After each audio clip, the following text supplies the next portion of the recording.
सगळ्यांना नमस्ते. ही माझी बोलण्याची पहिलीच वेळ आहे, त्यामुळं काही चुकलं तर समजून घ्या. सरांनी म्हटल्याप्रमाणे माझा प्रवास खूप मोठा आहे. तुम्हाला एवढा वेळ लागू नये एवढीच इच्छा. माझी पहिली मेन्स 2011ला, ज्यावेळी मी ग्रॅज्युएशन पासआउट नव्हतो तेव्हा पहिली मेन्स होती. मला माहीत नव्हतं की ब्लॅक पेननं गोल करायचे असतात पेपरला. मी पेपरला पेन विसरलेलो आणि मग तिथं गेल्यावर एक जणाकडनं पेन घेतला आणि ती पहिली मेन्स दिली. सांगायचं तात्पर्य असं की त्यावेळी 1800 जागा होत्या, पण माझं त्यावेळी सिलेक्शन नाही झालं आणि आत्ता 376 जागेत सिलेक्शन झालं. तर जागा मॅटर करत नाहीत, तुमचे कष्ट मॅटर करतात. 2011 ते 2021 मी कंबाईनची म्हणजे PSIची एकही प्रिलिम नापास झालेलं नव्हतं. प्रत्येक प्रिलिम्स, प्रत्येक मेन्स आणि 4 वेळा ग्राउंड इंटरव्ह्यू दिलेला होता.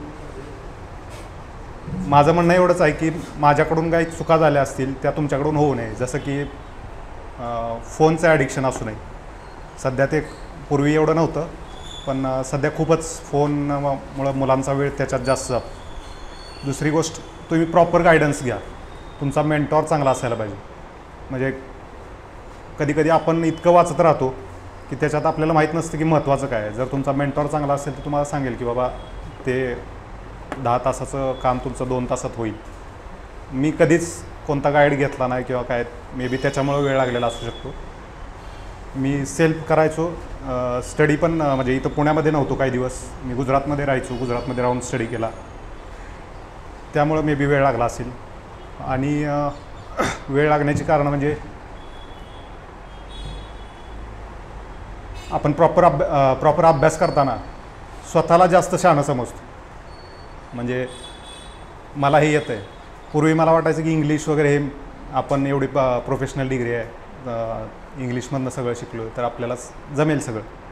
पण तिकडचं इंग्लिश आणि इथलं इंग्लिश याच्यामध्ये फरक आहे. त्याच्यासाठी तुम्हाला गाईड असेल तरच ते जमतं. म्हणून तुमचा गाईड महत्त्वाचा आहे. आता तुम्ही सरांवर विश्वास ठेवून इथं आलात तर तुम्ही त्यांना फॉलो करा. जो कोणी असेल, जो व्यवस्थित सांगणारा असेल त्याला फॉलो करा, तर तुमचा लागणारा वेळ कमी असेल. बाकी माझ्या प्रवासाबद्दल जर सांगायचं म्हटलं तर खूप वेळ लागेल. आता जवळजवळ 10-11 वर्ष मी याच्यातच आहे. पण तुम्हाला महत्त्वाचं एवढंच आहे, ज्याच्यासाठी इथं आलात त्याचा अभ्यास करा, बाकीकडे वेळ घालवू नका. आणि अजून एक महत्त्वाचं सांगायचं म्हणजे करिअर आणि नाती यांच्यामध्ये डिफरन्स म्हणजे करता आला पाहिजे. कधीकधी आपण नात्याला जास्त वेळ देत राहतो आणि इकडं फोकस होत नाही. तर करिअर आणि नाती याच्यामध्ये तुम्हाला डिफरन्शिएशन करता आलं आहे. करिअरच्या वेळी करिअर आणि नात्याच्या वेळी नातं जपता आलं पाहिजे. असं नाही की एक निग्लेक्ट करून तुम्ही दुसरं करू शकता. दोन्हीही महत्त्वाचे आहेत, पण प्रॉपर टाईम प्रत्येकाला देता आला पाहिजे. बाकी सांगण्यासारखं काही नाही. आभार आहे, तुम्ही मला इथं बोलवलं, सत्कार केला. थँक्यू.